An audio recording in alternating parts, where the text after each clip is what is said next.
Chapter 6. Vel. A large group of men milled about using pruning shears and scythes to work a large field of wheat and a nearby orchard of fruit trees. As the sun began to fall in the sky near the end of the workday, the group of laborers finished their shift and began putting away their farming implements. Many of the men gathered were free workers who signed on for labor with the wealthy landowner and worked his fields and orchards for a daily wage. The men lined up to wait their turn to receive the daily wage from the foreman who had been supervising the work. One of the laborers was a young man with a diamond-shaped birthmark that rested under his left eye. The man reached up and unconsciously scratched at the mark as he glanced up at the sky and noticed the shape of the full moon coming into sharp contrast in the sky. "Come on, step up! Next!" shouted the fat and greasy foreman as he handed out the payments from a small paper pouch that held several coins. Each man stepped up and was given 2 of the coins for their day's work. As the young man known as Jacen stepped up to receive his pay, the foreman looked at him for a long moment, then reached into the pouch and pulled out 1 coin, which he flicked at Jacen. Jacen was not expecting this and scrambled to catch the coin and missed, where it landed in the mud at his feet. Several of the men watching laughed as Jacen bent down to retrieve the coin. "New workers must pay half their earning back to the house for the first week," said the greasy foreman. Jacen looked up at the man with a fierce expression. The foreman's leer suddenly changed to one of tension, and he called out to his body man nearby. "Nicolo," he said, and a burly man wearing a tight leather vest stepped over to stand next to the foreman and crossed his muscular arms over his chest. Jacen stood up and said in an angry tone of voice, "Give me my other half, now!" The foreman chuckled, then lightly tapped his man Nicolo on the arm. The large man cracked his knuckles, then stepped toward Jacen. Moments later, he was lying on his back and groaning in pain with one of his arms bent at a tragic angle. Jacen stepped away from the groaning man and began moving toward the foreman. The foreman began backing away and said, "You don't work here anymore! Do you hear me?" Jacen rushed forward and grabbed the man by his neck. The fat man squealed and began trying to loosen the other man's fierce grip.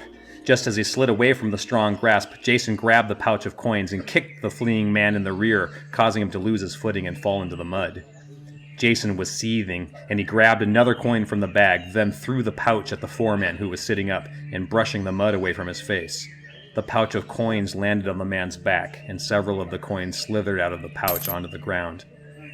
The surrounding group of laborers backed away as Jacen turned and trudged off away from the fields toward the nearby tree line of the great forest.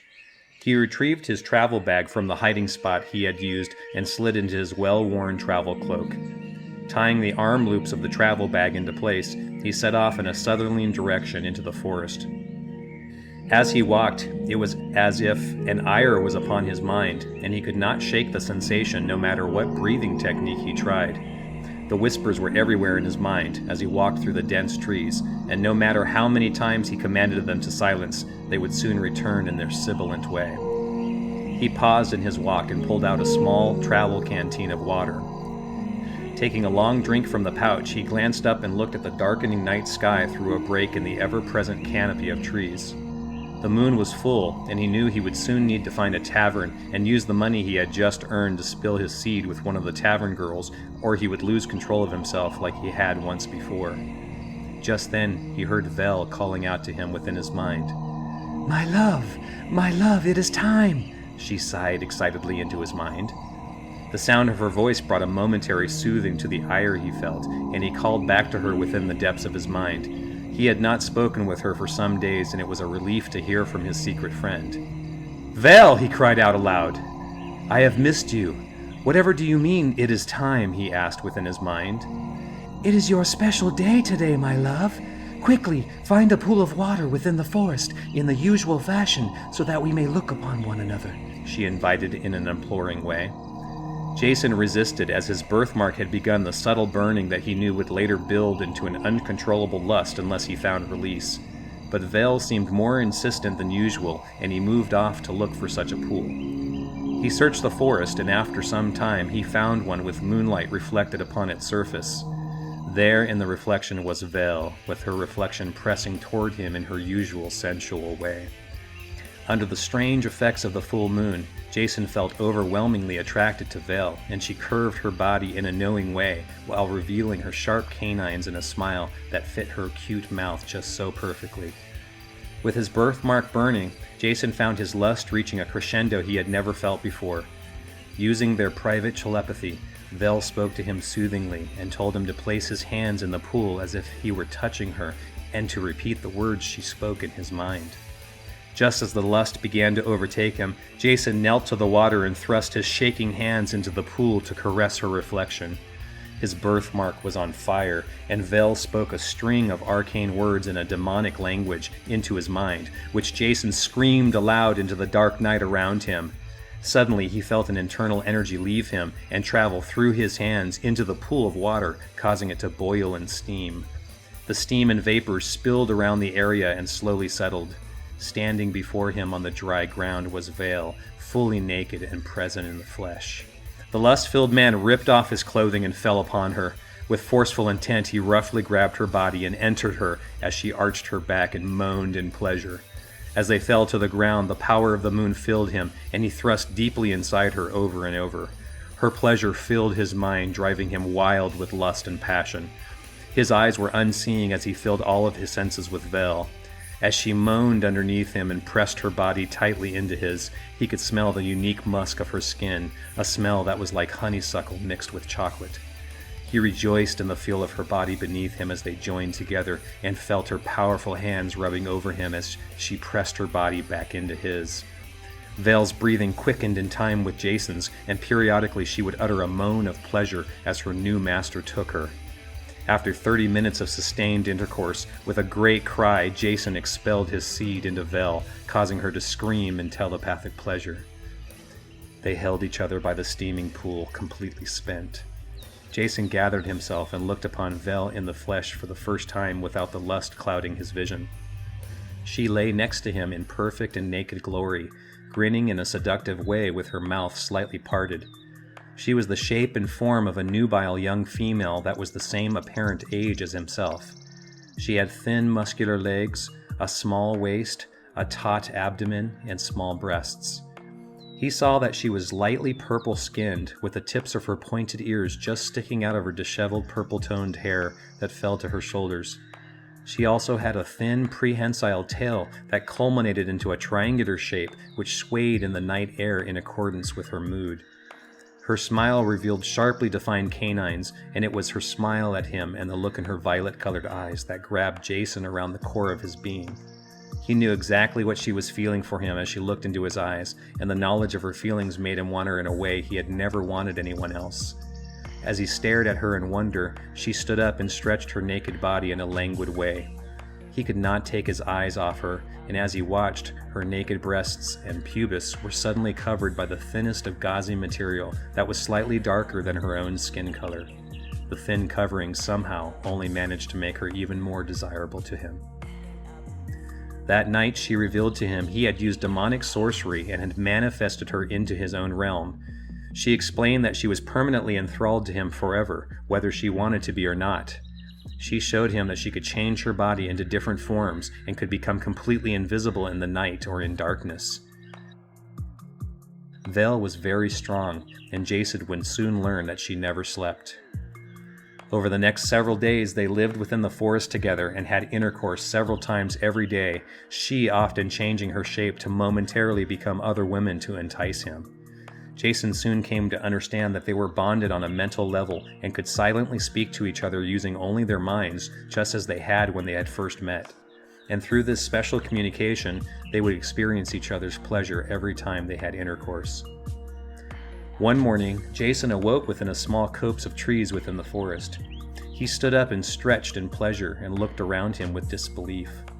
All around him on the ground were small piles of coins, jewelry, clothing, and a meal of coney was cooking over a spit of fire. Vel was there and watched him stand and stretched with a strange gleam in her eyes. "Good morning, lover. What is all this?" he asked her by way of their mental bond. She stood up, and immediately Jacen felt her desire for him press over his mind. "It is simply a few gifts for you, my love," she mentally responded as she slowly walked up to him and pressed into his embrace. Pressing her body intimately into his, she reached up with her strong hands and grabbed his head and pulled his mouth against hers in an unrelenting lover's kiss. Her mouth tasted like honey, and Jacen could not resist kissing her back with fervor. His eyes became lidded with lust, and he looked at her face and saw she held the same expression. She began pulling on the strings of his trousers in a small, frantic sort of way as they kissed, and soon he fell back with her onto his bedding where he had just arisen. They shared each other's bodies once more. On this occasion, Vel positioned her body on top of his and rode upon his erect cock in pleasure. As she rested her hands upon his chest, she rocked back and forth with her eyes closed and her mouth open and gasping. Jacen could feel her pleasure spreading out within his mind and knew she felt his pleasure in the same fashion. After several moments, the intercourse built to its natural conclusion, and he released himself into her with a great cry of passion. Vel cried out at the same exact time as he, and her body began shuddering in a secret way. After the moment had passed, she collapsed down upon his torso and lay within his arms. She continued to kiss and suckle the skin of his chest where her head lay, and the feeling was exquisite. Jacen held onto her form and relished the sensation of her body against his. The heat of her skin was intense, and it felt so warm against his own. He held her protectively with his right arm and ran his left hand down her back. She pressed against him in pleasure as he did this, and her tail moved in a lazy flick of motion that suggested she was content. Later, Jacen ate the meal she had prepared for him. As he consumed the small forest coney, he offered her several pieces of the meat. She looked at the meat, and Jacen could feel her revulsion. "My love, if you will not eat this, how will you sustain yourself?" he inquired within their mental bond. She looked into his eyes, and without responding, Jacen suddenly realized the answer. Somehow, Vel survived by being with him. He would sustain her. As this realization came upon him, he put the meat aside and looked back at her deep within the pools of her large violet-colored eyes. His desire for her fell aside for a moment, and something else replaced the sensation, something much deeper, much fuller, much all-encompassing. A powerful force suddenly built up in the center of his being and pressed out away from him into Vel, causing her to gasp. She closed her eyes, and her skin momentarily shone. After a moment, she opened her eyes and looked back at him with tears in her eyes and wearing an extremely satisfied expression. Jacen chuckled as he realized he had somehow just fed her with what she needed to sustain herself. She looked back at him with a sudden hungry expression on her face and pushed him back with great strength. Holding him back with one hand, she used her other hand to roughly pull his trousers down.